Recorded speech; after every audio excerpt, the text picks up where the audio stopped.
이 말씀은 오늘 우리가 새벽에 나눴던 말씀입니다. 이 말씀을 잠깐 요약하면 사단은 목적이 하나님과 우리의 관계를 끊는 것이 사단이 가지고 있는 사명이고 목적입니다. 그래서 모든 것을 다 들어줘도 어쨌든 어떤 이유든 하나님과의 관계를 끊으면 사단은 그 목적을 성취하는 것입니다. 그래서 사단이 그렇게 관계를 끊으려는 데는요, 경배의 대상을 바꾸려고 하는 것입니다. 오늘 13장 4절에 보면 용이 짐승들에게 권세를 주므로 용이 용에게 경배하며 짐승에게 경배하며, 이 하나님께 경배하던 사람들을 이제 대상을, 경배의 대상을 바꾸려는 것이 사단의 전략입니다. 그래서 사단은 우리에게 할 수 있는 것이 사실은 몇 가지 안 됩니다. 첫 번째는 유혹하는 것이고, 두 번째는 속이는 것이고, 세 번째는 겁을 주는 것이고, 네 번째는 호들갑을 떨게 하는 것이고, 이거 외에는 사단이 우리에게 절대 할 수가 없습니다. 왜냐하면 이미 예수님이 십자가에서 승리해 놓으셨던 길을 믿음의 사람들은 가기 때문인 것입니다. 그래서 오늘 이 마지막 때일수록 우리 성도들의 신앙의 인내와 하나님에 대한 절대적인 신뢰가 우리에게 필요함을 나누었습니다. 오늘 이 말씀 가운데 보면 성도들의 인내와 믿음이 여기 있다라는 것은, 여기라는 것은 말 그대로 여기를 말하고 이곳을 말하는데, 우리의 그 신앙의 인내와 믿음은 어디에 있는가? 예수 그리스도께 있는 것입니다. 그리고 예수 그리스도께 있는 이 믿음의 인내와 하나님에 대한 신뢰가 언제 가장 잘 드러나타날 수 있나? 내가 환난 가운데 있을 때, 내가 고난 가운데 있을 때, 내가 핍박과 어려운 가운데 있을 때, 시험에 있을 때, 좋을 때만 있는 것이 아니라 이럴 때도 있습니다. 이럴 때에 우리의 믿음의 인내와 하나님에 대한 신뢰의 진가를 이렇게 드러낼 수 있다는 것입니다. 그러면서 오늘 우리가 묵상할 것은, 한번 따라 합시다. 후회하는 인간, 후회 없는 하나님. 왜 제가 이제 이 말씀을 같이 좀 나누려고 하냐면, 우리 8절 말씀 한번 읽어볼까요? 8절 말씀입니다. 8절 말씀 시작.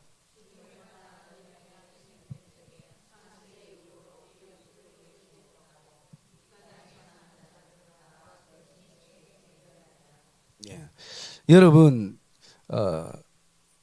오늘 이 말씀에 보면 죽임을 당한 어린 양의 생명책의 창세 이후로 이름이 기록되지 못한 자들은, 이 땅에 사는 자들은 다 그 짐승에게 경배하리라. 하나님께 경배하지 않고 짐승에게 경배하는 때가 온다라는 것입니다. 그래서 이것을 우리가 바꿔보면, 오늘 우리가 예수 믿는 사람들은 다 오늘 어린 양의 생명책에 이름이 기록된 자로 우리가 오늘도 살아간다는 것입니다. 그래서 이것은 우리 마지막 시대일수록 우리의 신앙의 고백 가운데에 굉장히 중요한 고백이기도 하는 것입니다. 왜 우리가 이 하나님의 선택에 대해서 믿고 나가는가? 왜냐하면 하나님의 은사와 하나님의 부르심, 즉 하나님의 선택에는 후회함이 없으심이라는 것이, 후회함이 없다라는 것이. 여러분, 그 말씀 우리 한번 볼까요? 로마서 11장 29절 말씀.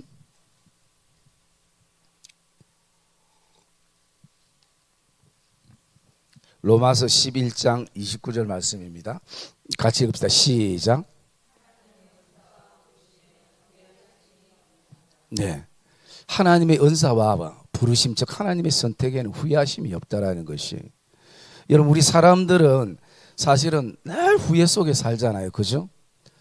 오늘도 여러분 뭐 후회되는 일들이 많았잖아요. 무엇을 선택했을 때 후회하기도 하고, 또 무슨 말을 했을 때 후회하기도 하고 돌아보며 후회하기도 하고 어떤 결정을 했을 때 행동을 했을 때 오늘 하루만 해도 후회의 일들이 굉장히 많다라는 것이.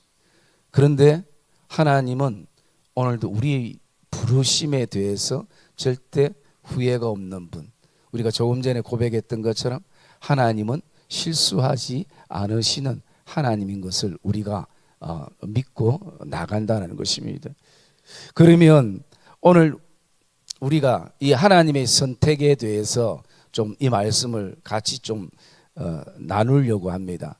먼저 그러면 우리 개신교에서 믿고 있는 교리를 칼빈이라는 사람이 5가지로 교리를 정리를 했습니다. 이것은 이 사람이 만든 것이 아니라 성경의 내용들을 압축해 가지고 이 교리를 5가지를 해서 이것을 우리가 칼빈주의 5대 강령이라 하기도 하고 5대 교리라 하기도 하는데 아마 여러분도 한 번쯤은 들어보셨을 것입니다. 그것을 우리가 먼저 한번 볼게요. 액정에 있는데 첫 번째는 뭐냐면 전적 타락이라는 것입니다. 모든 인간은 아담의 범죄 이후에 전적으로 다 타락했다라는 것입니다. 그래서 로마서 2장에도 모든 사람이 하나님 앞에 뭘 범했냐면 죄를 범했다라고 말씀하는 거예요. 그래서 이것을 먼저 우리가 인정하는 것이에요. 전적 타락. 그리고 두 번째는요, 무조건적인 선택이라는 것입니다. 무조건적인 선택. 이 의미는 하나님의 선택은 어떤 조건이 우리에게 없다라는 것입니다.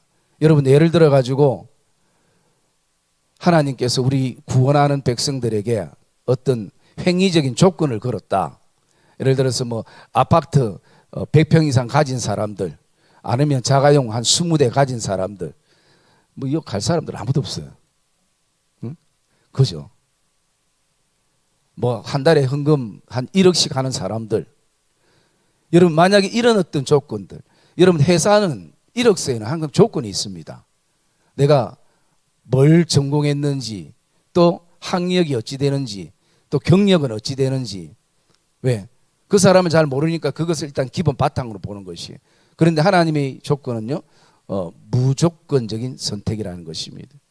그래서 제가 아침에 새벽에 그런 얘기 했습니다. 여러분들도 뭔가 과일집에 가면 똑같은 과일이 있어도 그걸 전부 사지 않는 이상엔 여러분들의 어떤 선택이 결정되는 것입니다. 뭐 가지고 와서 후회를 할진정 여러분들이 선택하는 것이. 똑같은 꽃집에도 장미가 똑같이 있어도 고르는 것은 선택인 것입니다. 그러므로 하나님께서는 우리를 선택할 때 그런 조건을 걸지 않았다 그런 것이. 여러분 장미를 한 송이 고르고 과일을 한 개 고를 때마다 옆에 과일들이 나는 왜 안 골라주냐고 그렇게 입 툭 튀 나오는 과일은 아마 없을 겁니다. 무조건적인 선택이라는 것이죠. 여러분 이게 다른 말로 하면 우리에게는 사실은 은혜인 것입니다. 하나님이 조건을 걸지 않고 하나님이 눈높이를 낮추신 것이, 죄인의 눈높이에 맞춰주신 것이. 여러분 아이하고 가장 대화를 잘하는 부모는요, 아이의 연령의 수준으로 낮춰야집니다. 그런데 우리가 문제가 자꾸 뭐가 문제가 생깁니까? 자꾸 내 수준으로 올라오도록 만들려니까 거기에 싸움이 나고 이해가 안 되고 다툼이 생길 수가 있는 것이. 왜? 이해가 되지 않는데요. 응? 여러분 뭐 4살 5살한테 이제 겨우 뭐 1 더하기 1을 아는 애한테 자꾸 곱셈 얘기해서 하면 그 세계는 모릅니다. 곱셈의 세계는. 그렇기 때문에 하나님이 사람의 죄인의 눈높이로 하나님이 낮추신 것이, 그 조건이 우리에게는 없는 것이. 세 번째는요, 이제 오늘 이게 좀 나눌 말씀인데 제한적 속죄입니다. 하나님께서 선택자들을 하나님께서 선택한 사람들이 있다라는 것이요. 이것은 좀 이따 같이 좀 말씀을 찾으면서 나눌게요. 그리고 네 번째는요, 불가항력적인 은혜라는 것입니다. 이 불가항력적이라는 것은 우리가 뭐 예를 들어서 흔히 한 번씩 우리의 삶에 쓰잖아요. 그건 불가항력적이었다라는 것처럼 이것은 뭐냐면 사람이 거부할 수 없는 하나님의 은혜라는 것이. 아마 여러분들은 다 그 은혜 속에 우리가 경험했기 때문에 이 자리에 앉아 있는 줄 믿습니다. 왜? 하나님의 불강력적인 은혜. 그래서 여러분, 아무리 내가 독한 사람, 또 아무리 내가 자신의 의지가 강한 사람, 똑똑한 사람, 뭐 어떤 사람이라도 하나님께서 은혜로 한번 꺾으시고 은혜로 바꾸시면 그 불강력적인 은혜 때문에 믿음의 걸음을 걷게 된다는 것이 칼빈이 말하는 교리 중에 한 개예요. 그 다음에 이제 다섯 번째는 성도의 견인이라는 것이, 이 말은 말 그대로 우리가 여러분 옛날에 방송에 보면 한 번씩 차 안에서 대하는 신들을 찍을 때에 우리가 볼 때는 막 운전하면서 하는 것처럼 보여지지만요, 저도 옛날에 서울에 가다가 한번 봤는데, 촬영하는 거, 레카차에다가 차를 실어서 자가용을 싣고 거기서 카메라를 가지고, 요즘은 뭐 다르겠지만 그때는 그렇게 했습니다. 그래서 레카차 가면 마치 자가용이 가는 것처럼 그러면서 차 안에서 대화를 하고 연속극을 찍는 모습을 봤어요. 그와 똑같은 것입니다. 성도의 견인이라는 것은 성령을 통해서 우리를 천국까지, 이 얘기는 결코 하나님의 구원이 중간에 중단되거나 뭐 깨어지거나 이 일이 없다라는 것입니다.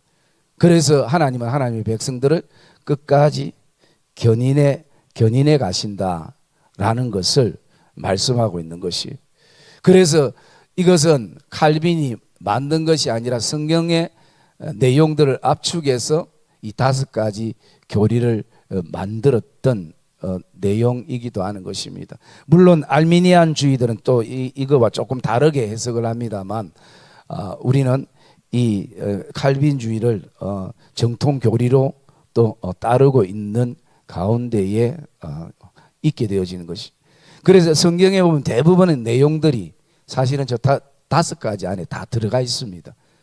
표현이 다를 뿐이고, 그리고 또 역사와 사건이 다를 뿐이지 저 내용들을 안에 담고 있다는 것입니다. 그러면서 우리가 가장 의문스럽고, 뭐 저도 이해가 안 되고 또 여러분도 그렇지만은 뭐냐면, 이 하나님이 다 믿게 안 하시고 왜 제한적 속죄를 하나님께서 하셨나라는 것이, 여러분 여기에 답은 저도 알 수 없습니다. 왜냐하면 우리가, 하나님은 믿음의 대상이지 내가 내 머리로 이해하고 또 내가 그것을 받아들여서 믿는 게 신앙이 아니거든요.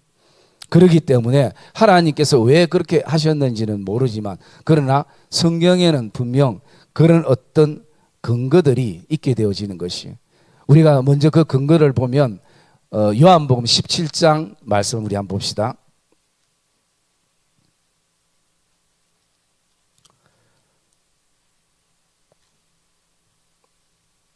예수님이 마지막으로 하셨던, 십자가를 지시기 전에 하셨던 기도의 내용입니다.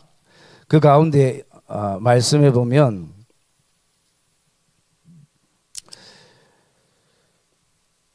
자 2절 말씀 한번 읽읍시다. 2절 말씀.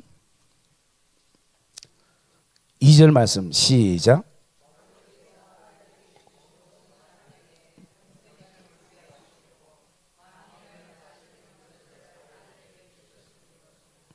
예.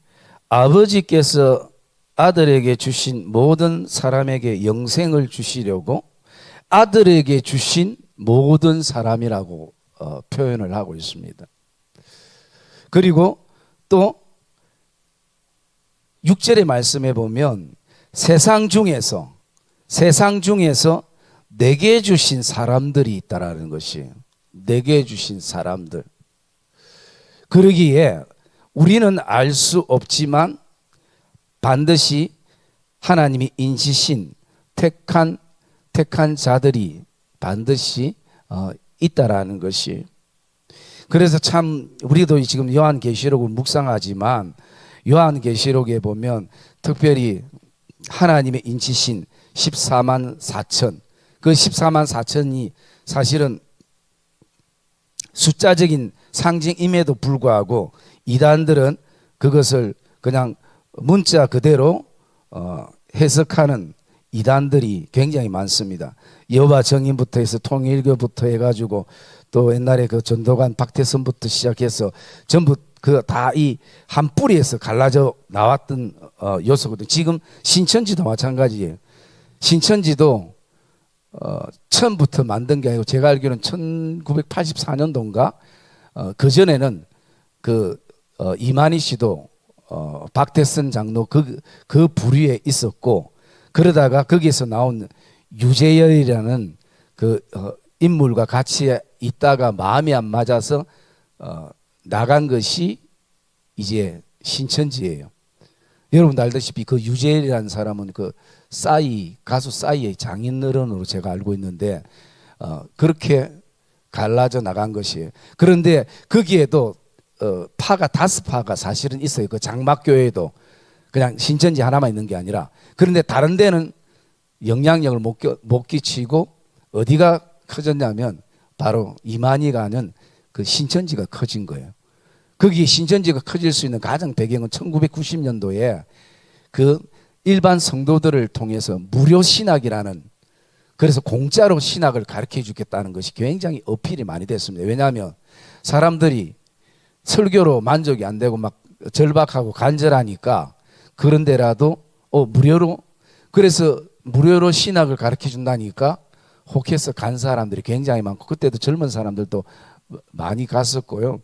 그리고 또 어떤 분들은 나는 목사는 안 돼도 신학에 대해서 좀 뼈대에 대해서 알고 싶다, 어떤 신앙의 갈급함 때문에 갔던 사람들 많았어요. 그때 그 이만희 씨가 그것을 통해 가지고 굉장히 신천지가 많이 커서, 신천지가 지금 자기들이 정할 때는 14만 4천이라고 정해놨는데, 이 14만 4천이라는 이 숫자가 지금 넘어서 제가 알기로는 한 25만 명인가 이미 14만 4천을 넘겼어요. 그 한 번씩 우리 교회도 이 신천지 편지가 와가지고 제가 한번 불렀습니다. 어떤 분인가 궁금해서.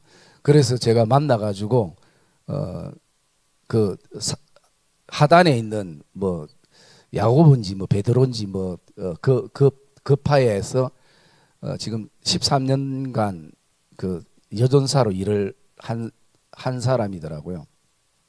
하고 그래서 제가 불러서 이 편지를 보냈기 때문에 내가 뭐 객기 부르려고 보자 한 건 아니고 진짜 내가 유튜브로도 내가 많이 들었지만 내가 신천지에 대해서 다니는 사람한테 직접 듣고 싶어서 잠깐 보자 했다. 그렇게 해서 잠깐 봤었습니다. 그래서 제가 다른 거는 안 묻고 한 3가지 정도를 물었어요. 세 가지 정도 가운데에 이제 자기들이 강조하는 14만 4천이 왜 지금은 사람들이 차고 넘치니까 지금은 이제 이 교리가 바뀌었습니다. 신천지에. 뭐로 바뀌었느냐? 하나님이 원하시는 14만 4천. 아마 좀 있으면 이제 시간 좀 지나면 이제 10,000명밖에 자리 안 남았다고 할 수도 있어요. 왜? 그래서 사람들이 막 더 거기에 들어가려고, 그 숫자에 들어가려고, 그 안에 들어가려고 엄청 많은 노력들을 할 겁니다. 그래서 제가 물어봤어요. 14만 4천 그것을 누가 결정하느냐? 그러니까 자기들이 훈련을 통해서 사람을 구별한대요. 그러면 그것은 우리는 구원은 하나님의 은혜로 받는 것이고 그거부터 틀리지 않는 거 아니야. 하나님의 섭리와 하나님의 주권을 인정하지 않는 거 아니냐. 우리가 이 땅에서 훈련 받는 것은 그리스도를 닮아가기 위해서, 전도를 위해서 우리가 훈련 받는 것이지 14만 4천에 들어가려고 우리가 훈련 받는 것은 아니지 않느냐. 이제 제가 그 얘기를 했었고, 근데 신천지에 딱 부른 거 한 개는 있습니다. 한 달에 몇 명 포섭 안 하면 벌금을 100만 원씩 낸대요. 우리 교회도 그런 거 좀 정해놓으면 교회 재정이 충만할 건데, 여러분 참 개탄 줄 아십시오. 그런데 안 빠지고 이렇게 교회 다니는 게 거짓말 아니에요. 엄청 포교를 위해서요. 막 뭐 이 체계적으로 그 부장부터 시작해 팀장 뭐 구역장 기타 등등해서 굉장히 압박이 굉장히 심하답니다. 그래서 진짜 전도 제대로 못하는 사람, 포선 못하는 사람은요, 이 벌금을 낸대요. 네? 안 내면 이제 완전 그걸 시킨답니다. 외톨이. 그러니까 뭐라노? 왕따. 네. 그래 일단 뭐 그건 중요한 거 아니니까 이제 그렇게 하면서 이제 제가 뭐 과천에 신천지가 생긴다는 거는 그거는 뭐 성경에도 없는 얘기. 아예 내가 그런 질문 대상도 안 했습니다. 그냥 어쩌면 가장 핵심적인 것 이만희 씨에 대해서 제가 한 가지 물었습니다. 제가 이만희 씨에 대해서 그 윤리적이고 도덕적인 것은 묻지 않겠다. 왜냐하면 나도 똑같은 사람이기 때문에 그것은 다 우리가 허물이 있을 수 있으니까 그건 놓고 진리적인 측면에서 이만희 씨가 진짜 하나님이 보내신 보혜사 성령이라고 믿느냐, 그 사람을 참 목자라고 믿느냐, 그 사람을 인치는 사람이라고 믿느냐. 그러니까 참 대답하기 곤란하죠. 그러니까 그 얘기는 차차 성경 공부를 하다 보면 이제 그래서 내가 아니 공부하고 안 하고를 떠나가지고 나는 알기로는 예수 이름 외에 구원자가 이 땅에 없고 그리고 하나님과 우리의 관계에는 중간에 사람이 낄 필요성이 없는 것이 나는 진리라 생각하는데 그에 대해서 어떻게 생각하느냐 얘기를 하니까 어쨌든 좀 그 부분은 자기가 이제 두 가지겠죠. 하나는 속으로는 인정하고 싶은데 인정하면 이제 앞으로 교제가 이제 끊어질 것 같고 뭐 또 그런 게 있었겠죠. 그래서 내가 이제 그것으로 내가 신천지에 대한 답은 충분히 들었다. 이제 앞으로는 연락하지 마라. 이제 제가 문자로 그렇게 보냈었습니다. 여러분 그 14만 4천에 대해서도요. 신천지에는 거기에서만 얘기하지 그 14만 4천이 어디에 나옵니까? 제가 저번에 한번 밴드에 한번 올린 적 있죠. 몇 장이 있지? 14만 4천이? 14만 4천이 7장 4절.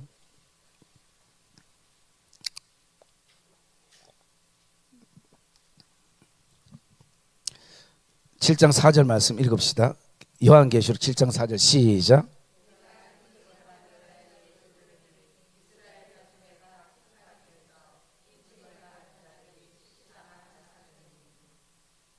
예. 그래서 여기에 14만 4천은 상징의 숫자로 여기에 나오는데요. 여기 14만 4천에 대해서 성경학자들은 이렇게 얘기합니다. 어떻게 이 숫자가 나왔느냐? 그 하나님의 수 3, 성부, 성자, 성령, 그 다음에 온 땅, 동서남북, 사는 그 동서남북 온 땅을 가리키거든요. 거기다가 12지파 다 이게 지금 곱하기입니다. 곱하기에서 그 다음에 그 당시에 최고의 합해 단위 큰 수가 1000이었습니다. 그래서 그걸 합히면 14만 4천이 나오는데 뭐 이것도 크게 마음 둘 필요는 없지만 그러나 우리가 이게 제한이 아니라 하나님의 선택자들을 말씀해 주고 있는데 우리 9절 말씀 한번 읽어봅시다. 9절 말씀 시작.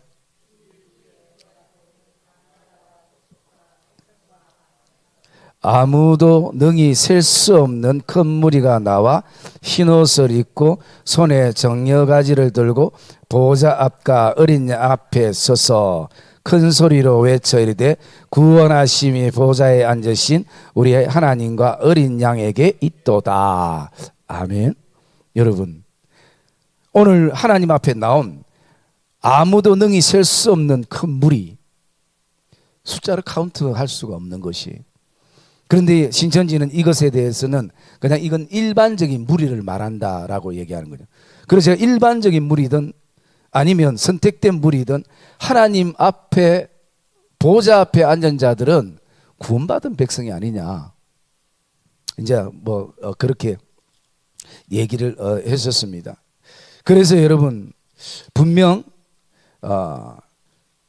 하나님의 그 선택자들이 있다라는 것이, 그러면 우리의 마음속에 이런 마음이 듭니다. 왜 하나님은 불공평하게 누구는 택하고 누구는 택하지 않았을까? 우리가 그런 대상은 알 수 없지만 우리의 그런 마음이 들게 되어 있습니다. 이런 마음이 드는 것에 대해서 구약 시대에 선지자도 그런 생각을 했고 이스라엘 백성들도 그런 생각을 가질 수 있었습니다. 거기에 대해서 에레미야 18장 말씀 우리 한번 볼게요. 에레미야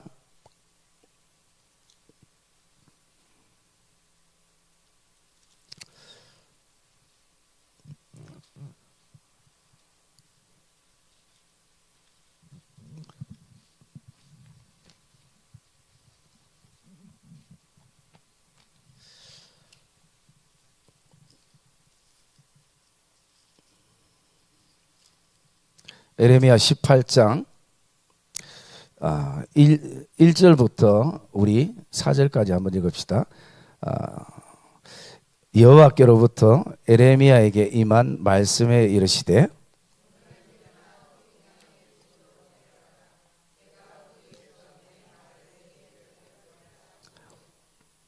내가 토기장의 집으로 내려가서 본즉 그가 농로로 일을 하는데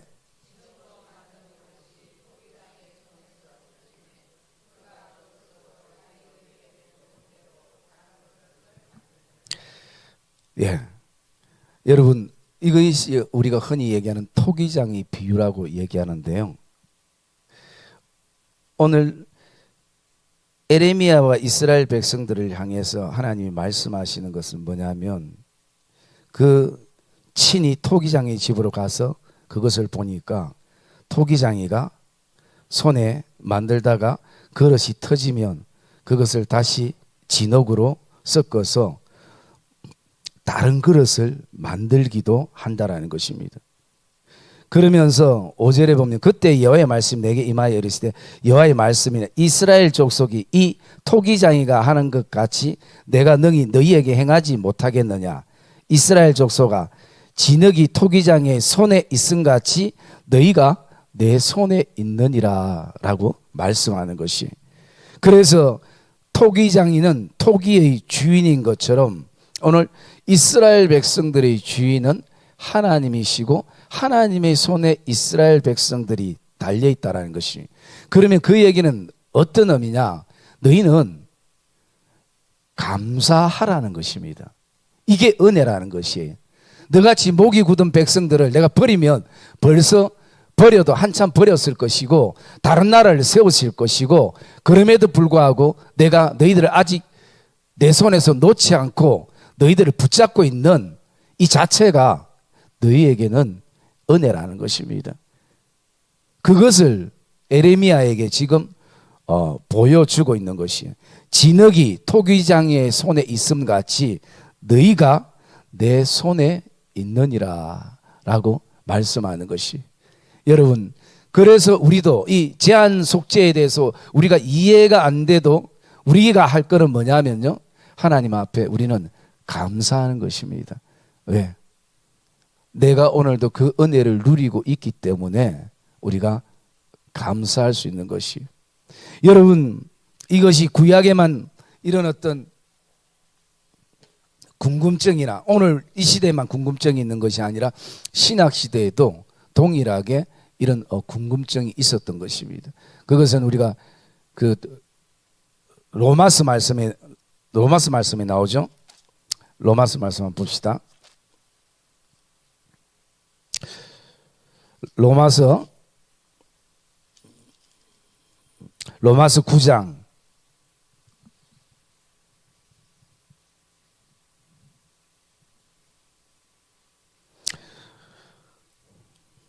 여러분 이 말씀은 굉장히 우리에게 또 중요한 말씀이기 때문에 여러분들이 잘 한번 읽으시면 좋겠어요.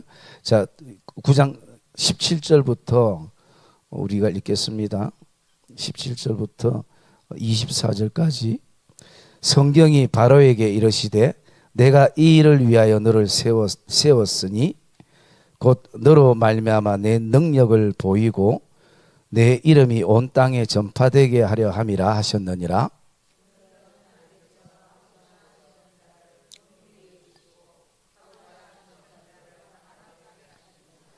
예, 자 여기 먼저 이 말씀을 우리가 한번 보면 이 말씀입니다. 하나님께서 선임만 세우는 것이 아니라 하나님이 바로 왕도 하나님이 세우셨다라는 거죠. 왜? 그 악함을 통해서 하나님께서 어떻게 해요? 내 이름이 온 땅에 전파되게 하려 함이라라는 것입니다. 자, 이 말씀이 우리가 이해가 되면 이 요한계시록에 하나님께서 왜 사단에게 3년 반 동안 핍박과 환난과 그 다음에 능력과 권능을 주셔서 성도들을 괴롭게 하는가, 그게 우리가 매치가 될 수 있는 부분이요. 그러면서 18절에 보면 그런즉 하나님께서 하고자 하는 자를 긍휼히 여기시고, 하나님의 선택인 것입니다. 하고자 하시는 자를 완악하게 하시느니라 라고 말씀하는 것이에요. 하나님은 그래서 선인도 하나님께서 하나님의 백성들을 사용하시지만 때로는 그 애굽이라는 이 악한 백성들을 통해서 어떻게 해요? 이스라엘을 정신 차리게 하시는 것이, 계속 하나님을 보게 하시는 것. 로마 시대도 마찬가지입니다. 로마라는 이 제국을 통해서요, 핍박이 있게 하고 환난이 있게 해서 예수 믿는 사람들의 믿음의 경각심을 가져다 주게 하는 것이. 그래서 이것은 하나님의 주권과 섭리 가운데 있다는 거죠. 하나님께서 하고자 하는 자를 긍휼히 여기시고 하고자 하시는 자를 완악하게 하나님께서 하셨다 라는 부분이요. 자, 그 다음에 19절부터 내가 읽읍시다. 혹 너가 내게 말하기를 그러면 하나님이 어찌하여 흠을 하시느냐, 누가 그 뜻을 대적하려 하리니?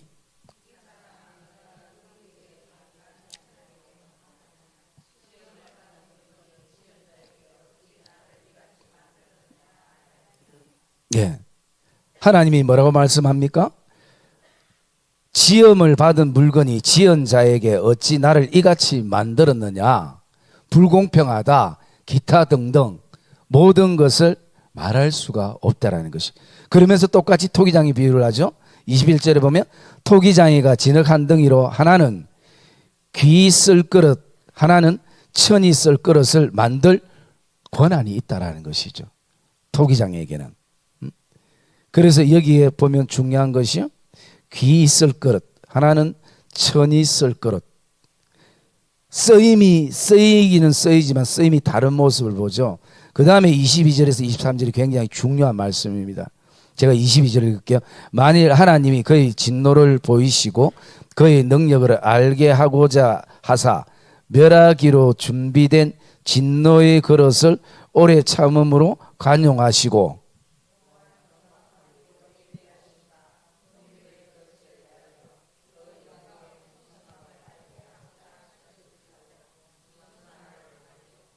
아멘.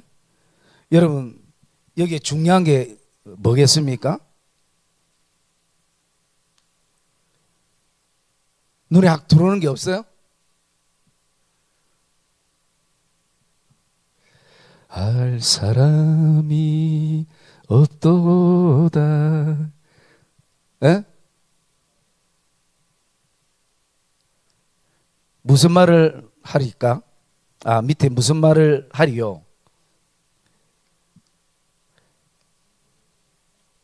이제 조금씩 가까이 갑니다. 조금만 더 가면 됩니다. 저는 이 말씀을 딱 보면서 저도 설교 준비하다 봤는데요, 제가 제 마음속에 딱 들어오는 건 뭐냐면 진노의 거룩과 긍휼의 그릇이에요. 자, 22절 다시 한번 읽어봅시다.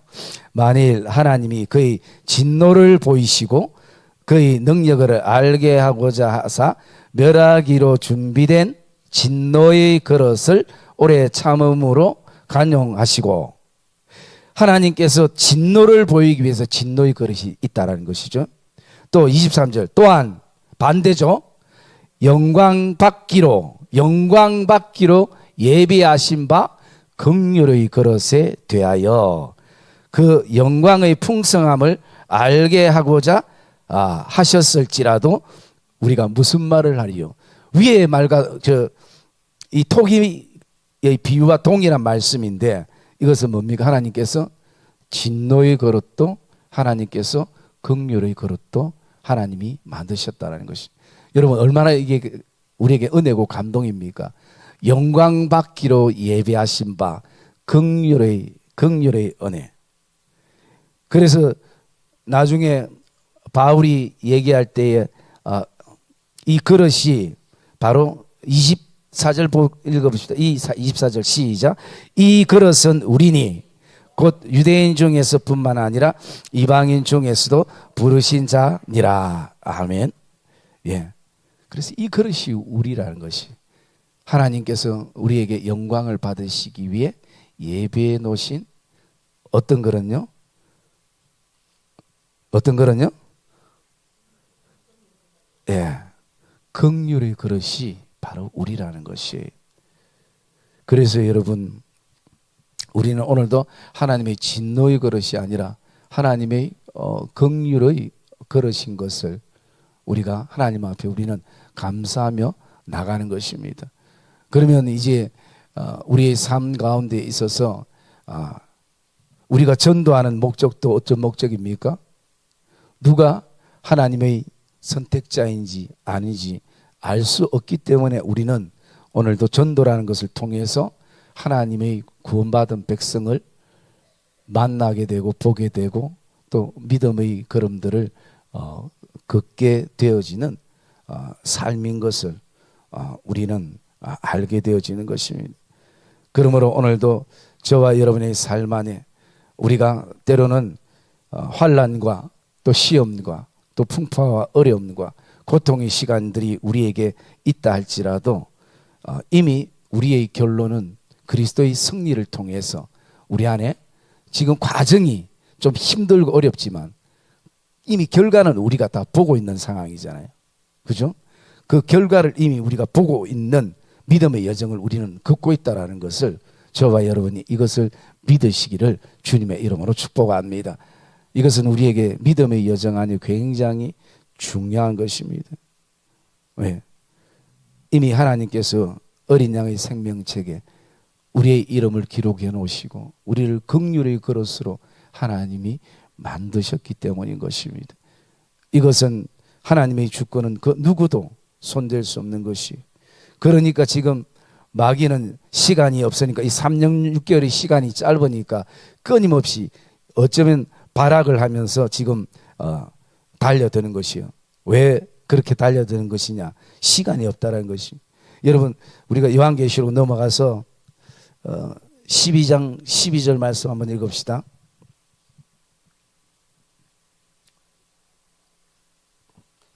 (12장 12절) 시작. 하늘과 그 가운데에 거하는 자들은 즐거워하라. 그러나 땅과 바다는 화 있을진즉 이는 마귀가 자기의 때가 얼마 남지 않은 줄로 알므로 크게 분내어 너희에게로 내려갔음이라. 아멘. 여러분 마귀가 자기의 때가 얼마 남지 않은 줄을 안다라는 것이.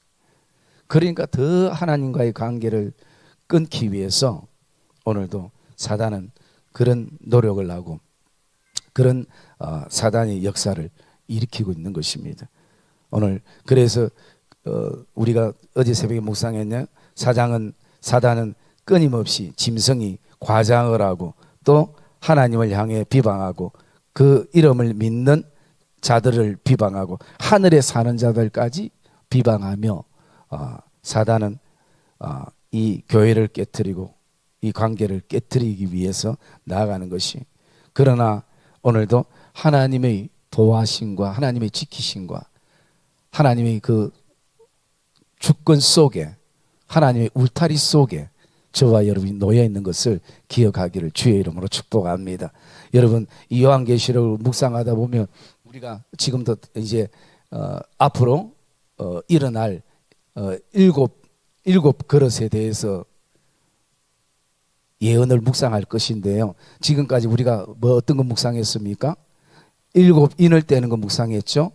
그리고 일곱 나팔 묵상했죠. 그렇게 나팔 묵상할 때 항상 일곱 번째는요, 재앙이 사라집니다. 일곱 번째는 항상 뭐가 이루어지냐, 그 진노 끝에 일곱 번째는 항상 하나님을 찬양하고 경배하고 예배하고 아멘 되는 것으로 끝난다는 것이, 그게 일곱 인도 그렇고 일곱 나팔도 동일한 것입니다. 그게 저와 여러분의 신앙의 결론이 되어지는 것입니다. 그래서 지금 이 요한계시록은 그것을, 이 교회를 향해서, 이 시대 교회와 성도들을 향해서 그것을 우리에게 말씀해 주고 있는 것이에요. 그게 계시록의 핵심의 요소인 것입니다. 그래서 제가 언젠가는 그때 그것을 우리가 말씀을 나눌 때 그 말씀을 나눴잖아요. 일곱 번째 인과 재앙은 우리 믿음의 사람들에게는 해당되지 않는 요소라는 것을 말씀을 드렸습니다. 사랑의 믿음의 성도님들, 어쨌든 우리가 하나님의 그 모든 주권과 하나님의 섭리는 다 이해할 수 없습니다. 왜냐하면 우리는 피조물이기 때문인 것이에요. 다 하나님께서 우리를 창조하셔서 우리는 하나님의 피조물로 우리가 놓여져 있는 것입니다. 그러므로 우리가 오늘도 하나님이 우리를 그렇게 하나님의 긍휼의 그릇으로 하나님이 우리를 만드시고 또 지금도 사용하시고 또 그것을 통해 하나님이 기뻐하시는 그 자체가 저와 여러분에게는 오직 감사할 요소가 되기를 주님의 이름으로 축복합니다.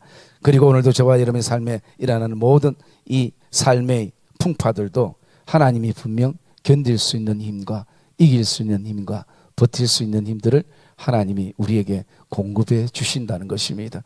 내가 인정하든 인정하지 못하든 느끼지 못 느끼고 이것은 우리의 부분이지만은 오늘 그것을 깨닫는 은혜가 저와 여러분 안에 있기를 주의 이름으로 축복합니다.